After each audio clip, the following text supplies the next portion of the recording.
Did you grow up in a two-parent household? No. Well, yes, but no. So I grew up with my mother and my grandmother and grandfather. So they were kind of like the two people that we seen together. But as far as like mom and dad, no.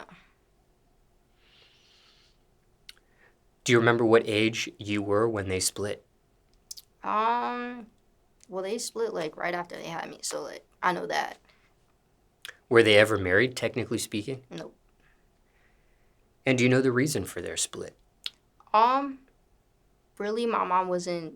She didn't want to be with that person and want this to happen.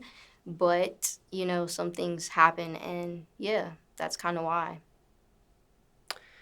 And were there ever times you ever lived with your father? Oh no. No. I kind of like my relationship with my dad is like I keep him at a distance, you know what I mean? Like I feel like if some people aren't working on their energy and aren't working on bettering themselves and like there's some people that just like try to see things in one way and not be really open to other people, so I keep my distance from it. So you lived growing up the entire time at your mother's residence. Yeah.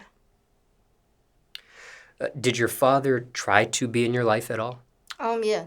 Before I even like came out here, like I tried to have a relationship with him and stuff like that, but it was just kind of like weird.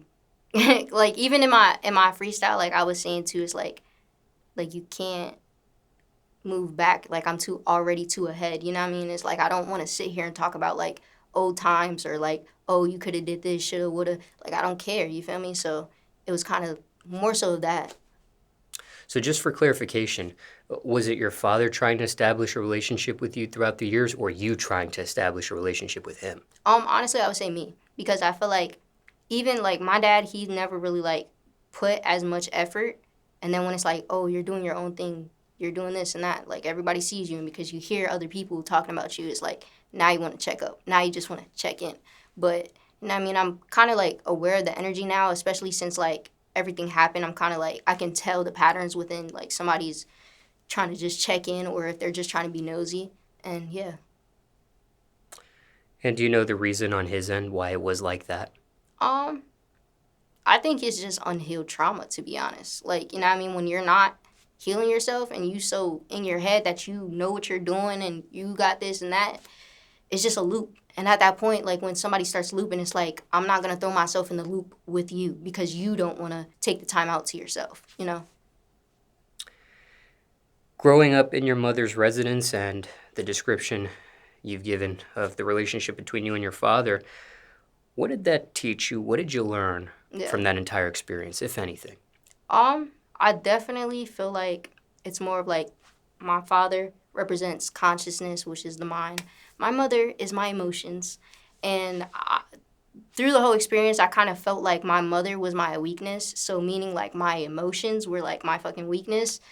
And I had to learn like how to really just like tap into my emotions but not let them drown me for real, for real. Because I feel like a lot of females just as women deal with it because we're all just like the feminine energy is emotions, you know what I mean? And a lot of times like how the world be going by is a system that's just like fuck your emotions. You know what I mean? Like it's just mind games. It's just you know what I mean? Like, well, if you don't believe what I'm saying or doing in this, then fuck what you feel. But I feel like that just taught me alchemy, to be honest, to like learn how to take that darkness and that confusion and put it either into your art or how to express yourself. You feel me? And it's just like, that's what I learned from it. You also mentioned in your answer, you said, before I got here. What are you referencing when you say here? When I say that, what I say? I don't know if you were referencing to Atlanta or moving to Atlanta when you said that, or you said something here. Yeah. You said, before I got here, something of that nature. Yeah, I don't even remember what I said Okay. though after that or before that. I didn't know if that was a reference to Atlanta or not. Okay. What about this? You mentioned freestyle. Is there a title to this freestyle that you're referencing? Oh yeah, I was just the money one. That's kind of like how a lot of people were introduced to me as actually like not even my artist name as RXCAN as my Instagram name and stuff like that. So that's what I was referring to is when I said like, I mean, too far ahead, like I can't look back type of thing. Because I do look at all of my older music and things like that to like help me understand what I went through. Because I took the time to speak on it. And that reference is for viewers watching this getting to know you for the very first time Right. through this interview. Now, circumstances could be different for everyone, but generally speaking, let's say somebody's watching this interview and they're dealing with the split of their own parents. Right. Anything you would say to them?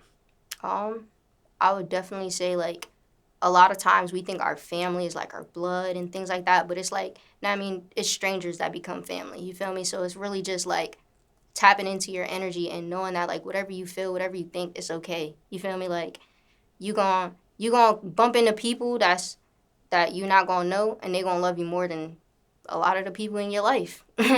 So yeah, I would just say be open to. I feel like you really learn like the definition of oneness and just connection, because that puts you in a field where it's like, I don't know, you just kind of like, you have to learn to get familiar and trust people and just like, I mean, know that you get to experience like love's presence, basically, is how I would put it. Anything else on this topic of a split? Um, I would say if it is a split and it's something that's emotionally or mentally messing with you, to definitely not just ignore it, but to heal your trauma. You know what I mean? Like in any single way. Because if you don't heal your trauma, then it's going to get passed down to your kids just like it was passed down to you. You get what I'm saying? So definitely take the time to just do that shadow work. Anything else on this topic? That's all. Personally speaking, have you completed your own healing, or is that something that you're still currently So I feel like nobody ever gets to a full completeness of like healing and enlightenment or whatever. But you you go on through life with healing and stuff. Do I feel like I am in a better healed space than I was before? Yes, I do. I feel like I've definitely seen a lot of the seeds that I planted blossom and flourish. You know what I mean? Like even like starting with meditating and then seeing that habit build into better habits and stuff like that. So. when it comes to your own personal healing, was there ever any help of a professional of some sort with that? Oh yeah, I would say like, especially since me being in music and stuff, I got to meet a lot of people, different type of people. You know what I mean, like spiritual coaches and things like that. And even with like the internet, you get to connect with people even more. So I definitely had a lot of good friends help me, whether it was a conversation or it was like just like yeah like a conversation. Like I feel like a lot of conversations you can learn a lot. So.